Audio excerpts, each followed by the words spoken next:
Very good morning. Don't you love the smell of nostalgia? It's great. It smells like history.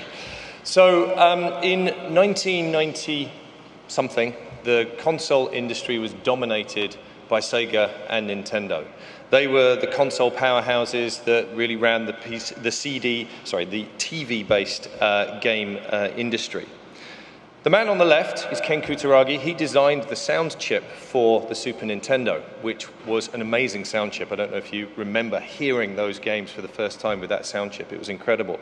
And that started a relationship between Sony and Nintendo that actually created a joint venture for the original PlayStation. Now, this never actually came out to the market. 200 units were built. I'm not going to talk about the history of this, but if you're interested in it, you can find plenty of places online that will talk about it in more detail. But after that relationship broke down, we were inspired by Ken to think about how ways that we could take workstation quality 3D graphics using silicon graphics type workstations and movies like The Lawnmower Man, and combining that with the CD technology that you just heard Graham talking about, using the rapid manufacturing times to reduce the cost. Remember, cartridges back in those days cost $15 each, and they took 6 to 7 weeks to ship from Japan. It was a really tough business to be in creatively and commercially. It made no sense, in fact, unless you were doing movie licenses, sports games, or you were one of the first parties. It was really hard to innovate.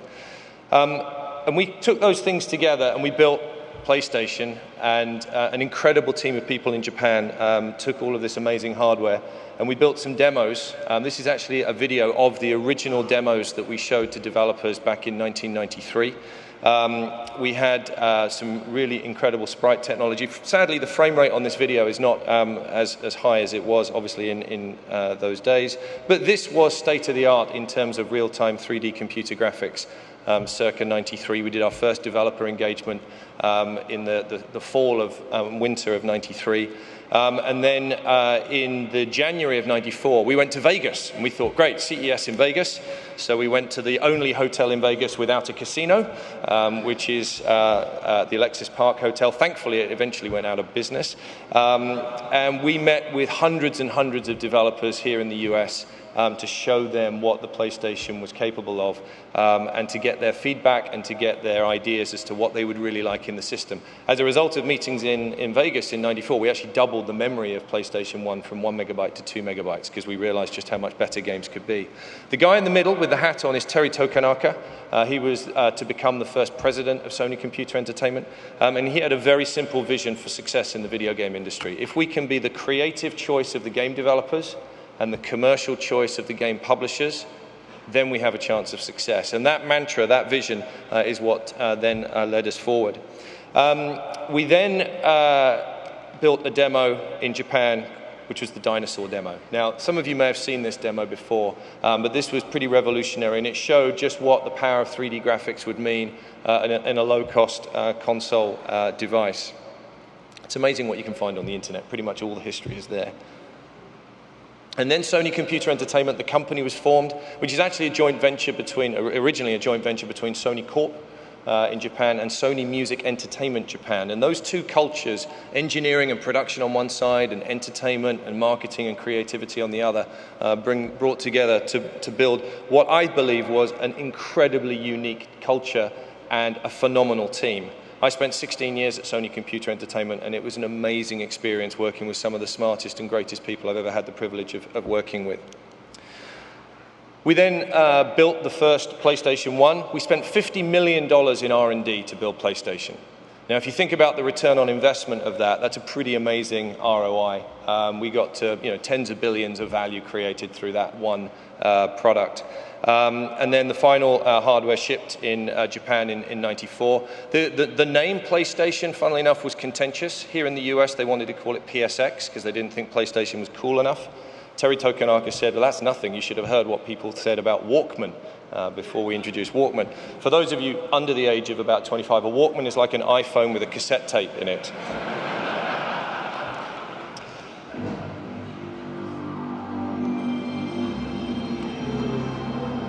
That sound still makes my, hairs on my arm. It's a great sound, and that was the launch sound of PlayStation when you switched it on. Then there was some ton of games, some incredible games like Ridge Racer, Wipeout, where we put licensed music soundtrack into games. It wasn't the first game to do it, but I think it was the first time that it had been done in a really cool, incredible way. Games like Wipeout had very cool and sophisticated advertising. That's youth marketing on the right. Final Fantasy VII, a huge hit from Square, obviously. An NFL superstar of the time phoned up our office and said, hey, can I get a copy of that Final Fantasy VII? I have no idea what he thought he was getting, but anyway. Obviously, Crash Bandicoot from Naughty Dog. We had a lot of hardware innovation, a train driving simulator controller from Japan. Sold 300,000 units at $100 a pop, so it was pretty popular. Obviously, Gran Turismo. And then Parappa the Rapper is a game which I think would be a challenge to have this pitch for this game today. The player takes on the role of a paper-thin rapping dog who is trying to win the heart of a flower-like girl named Sunny Funny. Now, if you were the publisher or developer pitching that, can you imagine the pitch and the publisher going, well, it's not really exactly core market, but at least I hope the developer is experienced, to which he would say, no, he's never written a game before in his life, he's a Japanese pop star. And then Tomb Raider really pushing out the boundaries and starting to put games into mass culture for the first time. And that is one of the legacies of PlayStation, I think, is taking PlayStation into cool areas. We put PlayStations in nightclubs. This is cool people having fun in a nightclub. We had some parties where some interesting people showed up. That was one of the more surreal afternoons of my life. And it was this great moment in time where the cost of development and the market opportunity were nicely aligned. And it allowed creativity to really expand. We then had PlayStation for consumers to develop games with Net Eurose. I would love it if there was somebody here in the audience who got a job through Net Eurose. Yes, fantastic, that's great to hear, congratulations. And then we launched PlayStation 2, which kind of took it even bigger and better. The cool thing about the dev kit was everybody said how much they liked the blue LEDs, which was interesting. And then there was lots of hardware that came after it. But I think the legacy of PlayStation is combining that moment of creativity and innovation and turning games into something that was a legitimate mass market entertainment product for us all to enjoy, none of which would have been possible without the amazing creativity of people in this room. So for that, I thank you. Thanks very much.